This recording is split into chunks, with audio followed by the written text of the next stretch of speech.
why is Lou such an angry person? Oh my goodness. What is it that makes Lou so angry? Oh man. Why is that guy? You know what? If he's so angry, he must not be. That's not right. No one should feel angry. If a guy is angry, that's not civil. That's not good. If a guy gets angry and worked up, he must be discredited, because look at him, he's angry. And above all, a nice person, a clear-thinking person is never angry, are they? Ooh, I'm so angry today. I'm so angry. Whew, I gotta shake it out. Wow.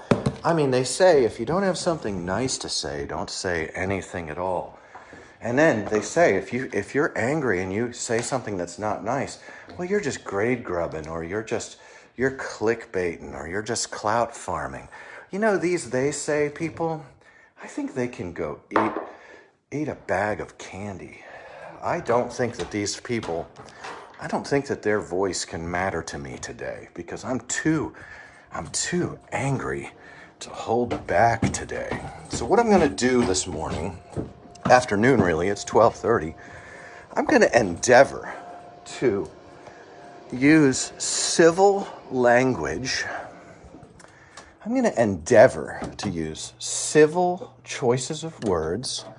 I'm going to endeavor to be relatively polite, and I'm going to try to address something that is, honestly, this is confusing to most people. And when I say confusing, this is going to stretch your heads, all right? I'm angry today, and I want to address an area of concern to me in which confusion has ruled the day. And in this area, I'd like to cover this. Confusion is a word in English, and there's confusion where we are actually intending bewilderment. We're feeling bewildered, and therefore we say we're confused. The irony of using the word confusion for bewilderment is that usually the bewildered person is not confused. They understand that they don't understand. Real confusion is not a sense of bewilderment, but rather a misplaced sense of certitude. Oh, hello, my friends. You have been dropped by the great drop lord. So I'm trying to give you guys a nice angle at the table here. So this morning across my feed comes another piece of confusing media that is really gets me right in the feels. Because in this piece of... you know what? Bending over has been great lately, actually. I'm feeling so much better. So much better. Thank you all for the prayers, the good vibes. I'm feeling great. Had some really nice skateboarding time, and that really helps the equilibrium as well. You've got a couple of terms going on, and I'm going to show you where I found this. I've done screen grabs. I was on the internets this morning, and I found, and you know, my friends, in order to listen to me well, you'll have to understand a couple of things. There's people, and I love people fairly unconditionally. I have a very high regard for the value of people intrinsically, right? But people in certain arenas, their behavior and their speech is up for critique. So I'm going to offer you a public critique to public behavior and speech. Do you understand? That means that today I'm going to offer public critique to public speech on a topic, all right, that we all hold dear, and I'm going to offer real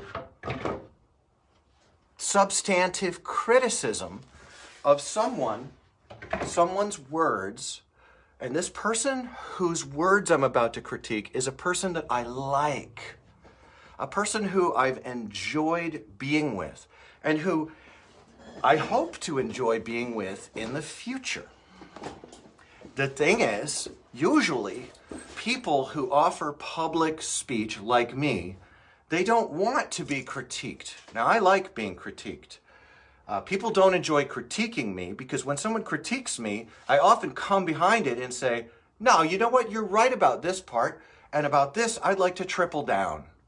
And then, I'm not afraid to engage in public discourse because when I'm wrong, I learn. When I'm right, I help other people to grow in understanding. And yes, I am involved in pushing an agenda. My agenda goes beyond my friendship with Life Skateboards. It goes to all the craft makers. So I have a bias and I have an axe to grind because, and this is very important, I'll put this right up front. I have an axe to grind because for 30 years I have endured quietly and not quietly watching the mainstream skateboard production and media, which is the same industry, which should never happen. I've watched them discredit people. I've watched them deplatform people. I've watched them controversialize people. You controversialize someone by, they start doing something that causes a contrast, and so you go ad hominem. That's a logical fallacy in arguments. You go ad hominem. That means that you destroy their personal value and character in the eyes of their listener, the ears of their listener. You poison that well, and then you don't have to deal with the substance of their argument or their contrasting contribution. Already, I mean, I can see that we're already, this is such a head flexor for most skateboarding people because most skateboarding people just want to be told what to buy. So part of this critique is of you, the skateboarder, that we've been for far too long, far too tolerant of ridiculous claims, gimmicks, fads, and the like. Whatever.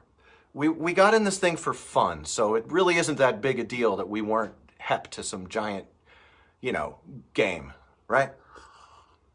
I hold that critique very lightly. But now, we've got an emerging bunch of makers.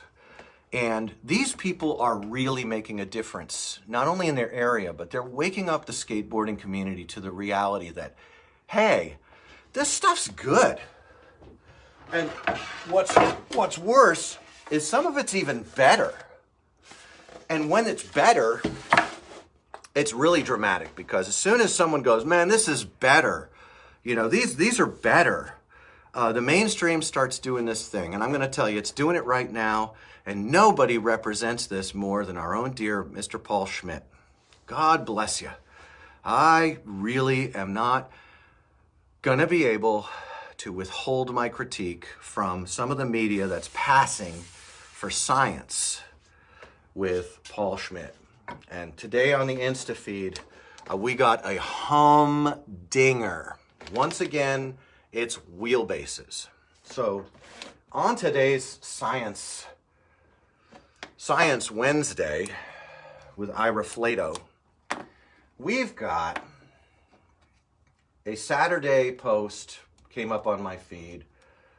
It says, it's Skate Science Saturday and your own perception is always your own reality, unless proven otherwise, regardless what science says. So that is as smushy a statement as could be. But we're not talking geopolitical realities. Mr. Luke Coffey is lurking around in here right now. And you're welcome to join in, Luke, if you want to say anything, if I hit a nerve. Of course. So he then goes on to, that is a smushy indictment of, if you don't agree with what I'm about to say, read it yourself. It says, your own perception is always your own reality, unless proven otherwise, regardless what science says.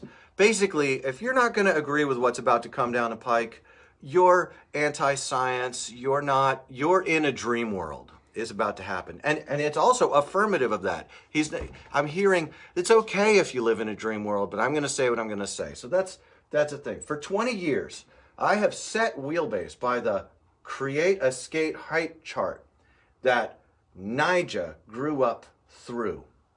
Nigel Houston never had to battle the size of his board, so he spent his energy refining his skills. As he grew taller, he would be given a bigger board. Usually a youngster wants a bigger board to prove they have grown up. It's hard to counteract, as there is always an older skater to hand down a board. I don't know if he's ever seen Cater Silla skate. I don't know if he's ever seen what's going on. I just can't understand. Like, a big board under a little kid means more stability, more bravery. And I know that, listen, I don't think using Nigel Houston is really that great an example for a giant rule, which is about to happen. See the picture of Rick Basita here with his foot and fist added together, sets his wheelbase. Rick rides 14-inch wheelbase, is 5'8", this is 1 inch shorter than me, with a size 10.5 shoe. He learned this piece of skate science years ago from Nadas Kopis. Well, I mean, who can argue? You got Nadas Kopis, you got Nigel Houston, you got Paul Schmitt, Rick Basita, and skate science.